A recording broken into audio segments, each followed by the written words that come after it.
FYF Sportsman, it's Lamont. We back with another podcast episode.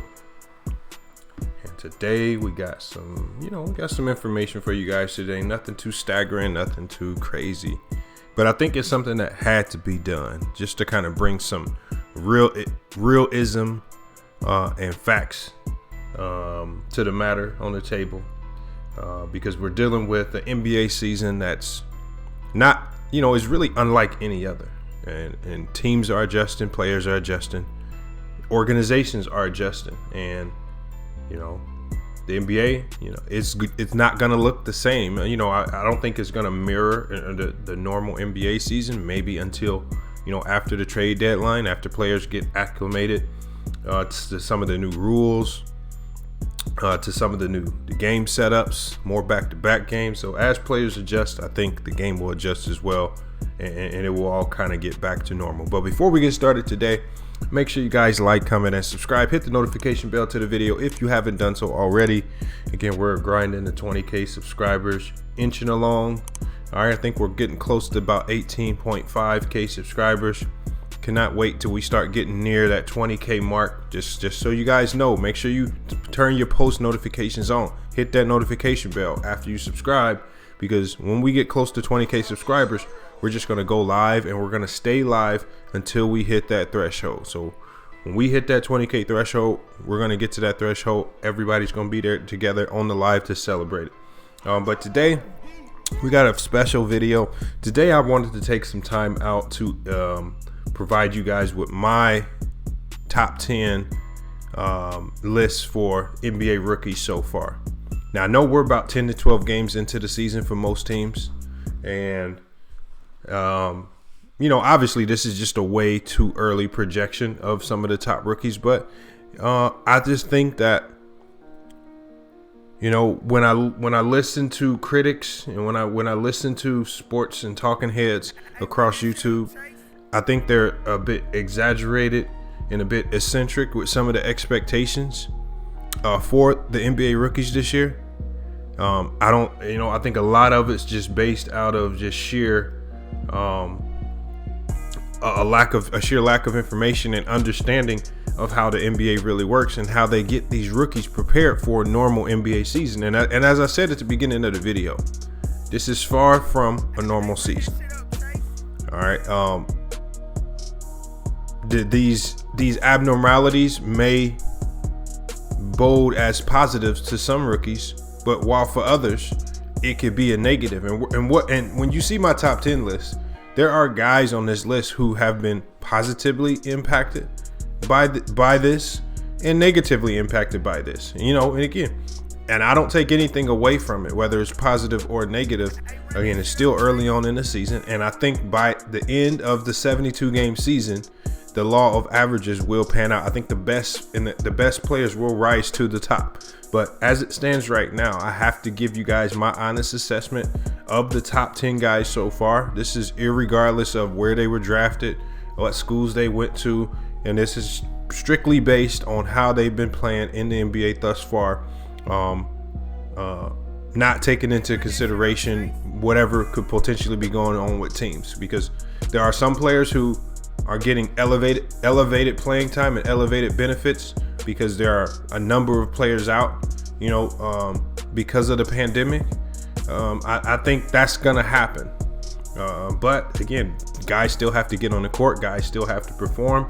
And if they do perform at a high level, we definitely have to give them credit here. So before we get started today with this video, make sure you guys like, comment, and subscribe. Hit the notification bell to the video if you haven't done so already. We are grinding, like I said, to 20K. Cannot wait till we get there. So make sure you are subscribing. Also, make sure you guys are checking out our live streams, because too many times in the comments, guys are asking, when do we go live? When do we go live? Hey, the only way you know when we go live is if you click the subscribe button and then you hit the notification bell, because whenever we go live, usually at 30 minutes to an hour before we go live, I'll send out notifications on social media, on YouTube. So make sure you're subscribed, make sure you're following us on social media, because if you want to participate in those live chats, those live debates, all you have to do is come to the live, click the link, and I'll let you in so we can chop it up on whatever the topic is for that day. But what we're going to do is we're going to go ahead and go to the drawing board and get to this list of the top 10 NBA rookies so far.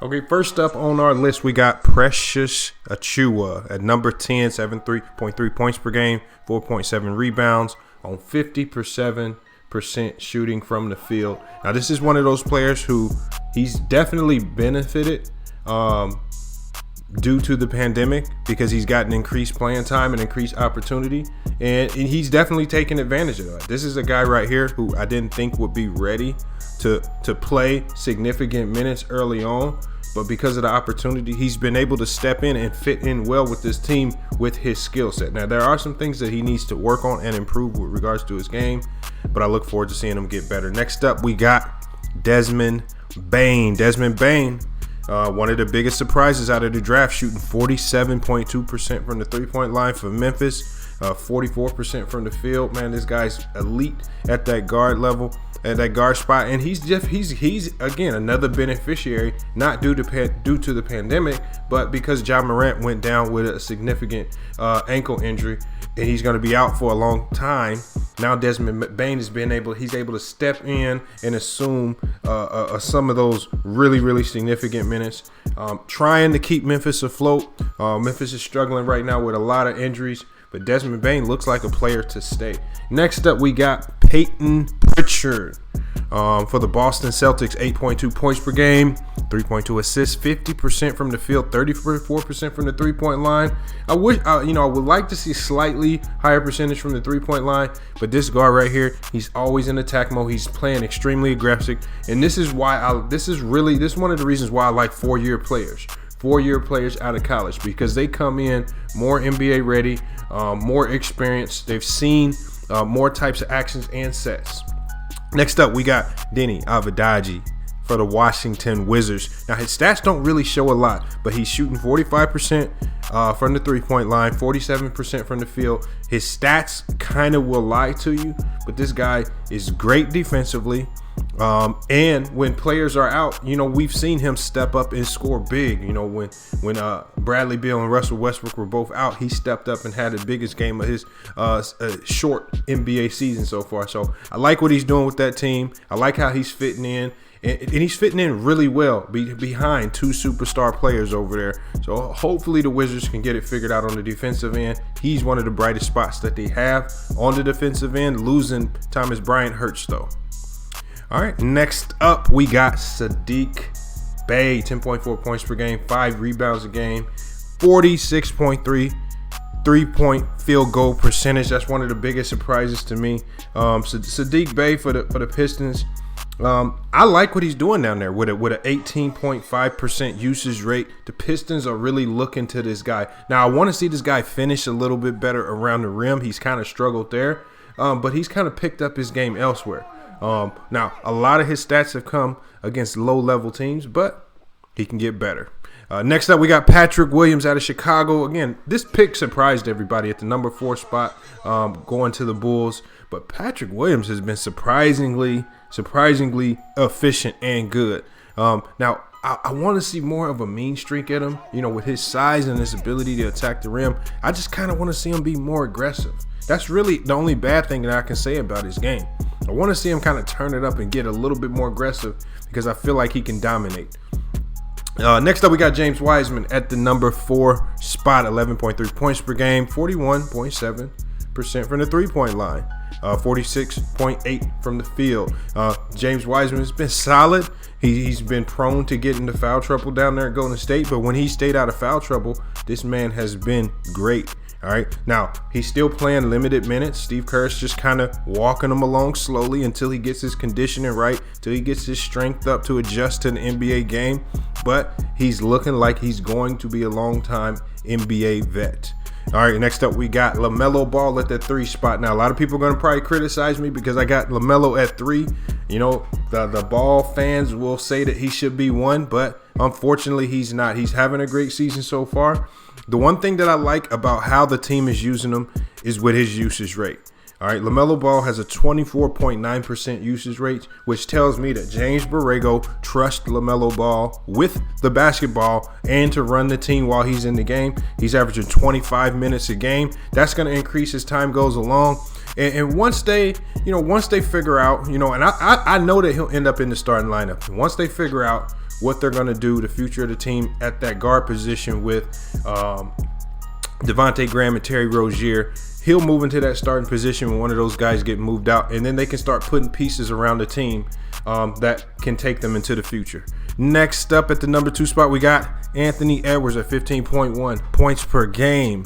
Very low 3-point field goal percentage as expected, but he's shooting really efficiently from the field. Minnesota, even though he's been coming off the bench a lot, he has the highest usage rate of all of the rookies at 25.6%. So I like how Minnesota, they're really looking to put the ball in his hand and allow him to make decisions, even if it's to the detriment of the team. We watched him cost the team a game already. All right, number 1 rookie this year so far is Tyrese Halliburton. Now, he came into the draft as the most NBA ready guard. That was the one thing that you could say about him. He was going to come in, and for whatever team he got on, he was going to be an instant impact, whether it was in the starting lineup or off the bench. He's playing behind De'Aaron Fox, and he's doing a great job in that particular role. He's leading that second unit. I really hope that Sacramento can start doing a better job with regards to building a team around him that can be more catered towards the future. But there we have it right there. Those were my top 10 rookies so far. So you guys, let me know what you think about that list right there. I want you guys to let me know what you think about that list. Obviously, the list rounds out with Tyrese Halliburton at 1. All right. I got Anthony Edwards at 2. And then I got LaMelo Ball at 3. Those would be my top 3 prospects on this particular list. And again, there are definitely some honorable mentions. We got Xavier Tillman. He's been pretty solid. For Memphis as well. We got Isaiah Joe for Philly. He came in, when they had a depleted roster due to the pandemic. He was able to come in and give them some great minutes and some great stat lines, helping them stay competitive. Jayshawn Tate for Houston. I mean, in the very irregular scenarios that they've been dealing with down there with James Harden, the pandemic, just a number of just issues that are just kind of hitting them from all sides. Jayshawn Tate has still been one of the bright spots for that Houston team. He's just coming in. He's playing hard-nosed defense. He's able to get to the rim and finish. He's a competitor. Now, when I talk about, and like I said, I'm going to do a separate video on players that are struggling. We have to talk about Killian Hayes. Killian Hayes for Detroit. They're putting the ball in his hands. They put him in the starting lineup. They're giving him minutes. But he's struggling to find his way in the NBA. Why is that? And I think that the Detroit Pistons should have taken the LaMelo Ball route with Killian Hayes. Let him sit on the bench. Let him watch the game a little bit, especially at the point guard position when you have so many responsibilities with regards to running the offense, whether it's in half court or transition, whether it's side out of bound plays, under the basket plays, ATOs. I mean, point guards have such a huge responsibility in the league. The worst thing that you can do with an NBA point guard is just to stick him out there and he has just a whole bunch of question marks going on in his head. Am I doing this right? Is this because everybody at the end of the day looks to the point guard not just for leadership but just organization with regards to getting the offense set up and just getting the team on one accord. So I wish the Pistons would have taken that LaMelo Ball route, bringing him off the bench, allowing Derrick Rose to start. That would have been the perfect guard for him to just kind of watch play at the start of the fourth quarter. Maybe he can come in at the end of the first, going into the second, just to kind of replicate what he saw Derrick Rose doing. So he's been one of my bigger disappointments. I would also say Isaac Okoro has been a bigger disappointment. He's in a similar situation as Killian Hayes. They've kind of thrust him into the starting lineup. He's playing. I've seen him play up to over 40 minutes a game sometimes, but he's not giving you any production at all. He's not giving you production, with regards to scoring the ball. He's still struggling on the defensive end. I mean, he's dealing with a lot of things, and that's because when you're at the guard position in the NBA, there's so many responsibilities with regards to playing defense, being able to communicate, understanding pick and rolls, And then on the offensive end of the court, you still also have to help the team function offensively while also making yourself effective on the offensive end of the court. So he's kind of struggled in all facets of the game. It's definitely showed in his stat line. Luckily, he's playing with guards like Colin Sexton that can help him along the way. But as it stands right now, it just kind of looks like he's not developing properly if this continues on throughout the season. I wouldn't say this guy is necessarily a rookie because he's come out, he came out of college a few years ago, but this is his first year in the NBA. Is Dakota Mathias. Again, I got to put him on the honorable mention. He's an elite sniper out of Purdue University, and he stepped in a tough situation in Philly where they were short a lot of guys. And when you're just coming from overseas and you haven't played at this level, and you just jump straight in and you're thrown into the fourth quarter of a big game and he's in there making clutch shots at the end of games, I really have to appreciate his ability to jump right in to these NBA scenarios and be an impact player. So he definitely makes the honorable mention list for that as well. Another player I just want to give a little bit of credit to is going to be Devin Vassell for San Antonio. Again, I like how Greg Popovich is kind of bringing him along as well. They're allowing him to develop his game normally and naturally. They're not thrusting and forcing him into a position where he has to try to lead now. I think when I remember, like I said before at the beginning of this video, this was not a normal or natural start to the NBA for none of these rookies. There was no summer league. Usually summer league is where these players really pick up on the playbook. All right, you can pick up on the playbook. You can understand your responsibilities, your roles in the offense. All right, then you transition into training camp where you can integrate yourself with your actual teammates. All right, then you have preseason where now everything that you worked on in training camp, since you already have acclimation to the playbook, you can work on the playbook and the chemistry through preseason. And these rookies, none of these rookies had that experience. All of these rookies were essentially thrown into a few preseason games that really a lot of people didn't take seriously. And then now you're playing full-fledged NBA games. So, there are a lot of players like Killian Hayes. There are players like James Wiseman, Cole Anthony. I don't want to forget to talk about Tyrese Maxey. I think these guys, as the year progresses and as they pick up the playbook and as they understand the NBA game more and more, their names are going to start floating to the tops of these lists as well, just because of how talented they are. So I always want to tell people, pump the brakes on making your assumptions and assertions about these players right now. It's too early on in the season. There's too much work that still needs to be done, not just with these individual players, but just with teams themselves. Some of these teams still have player movement that needs to go on. When we look at the Charlotte Hornets, we know that they need a big man. They're looking to bring in an Andre Drummond type player. They need to get rid of Devontae Graham or Terry Rozier. How are we going to do that? They got to figure that out. They have a Malik Monk on that bench who's disgruntled. Teams are calling about him every day. They need to figure out what to do with that. And so they got a lot of stuff to figure out, on top of the fact that they have to also develop LaMelo Ball, which I believe they're doing that beautifully right now. If the season ended today, LaMelo Ball would be right there in the running for Rookie of the Year. Right there in the running. And I would say it's arguable between him and Tyrese Halliburton, with I would say LaMelo Ball getting a slight edge because of the triple-double game. That's if it stopped today. Unfortunately, the season's 72 games long. And there are a lot of factors that play into the success or failure of each individual player. Sometimes it's team-oriented, sometimes it's individual-oriented, sometimes it's a combination of both. But we won't really ever honestly know until we allow these teams to do their jobs, and then we can evaluate these players once the season is over. All right, but hey, FYF Sports, man, it's been another great podcast episode. Make sure you guys like, comment, and subscribe. Hit that notification bell. And if you are in the chat, if you are in the live chat today, just hit me up with your thoughts on the rookies so far. I mean, who do you like? I know a lot of people were inboxing me about Maxey and how he slipped so far in the draft. We kind of talked about it yesterday a little bit. He definitely slipped. I mean, there are a number of guys. I mean, even guys like Desmond Bane, who just got overlooked and nobody was talking about. I mean, right now, everybody's talking about LaMelo Ball and Tyrese Halliburton, all right, and James Wiseman, all right. But Anthony Edwards is having a great year right now. And there are a host of other rookies that are playing great basketball right now, which is either is going to get better or they're going to flatten out because of the length of the season and how teams adjust to what they do best.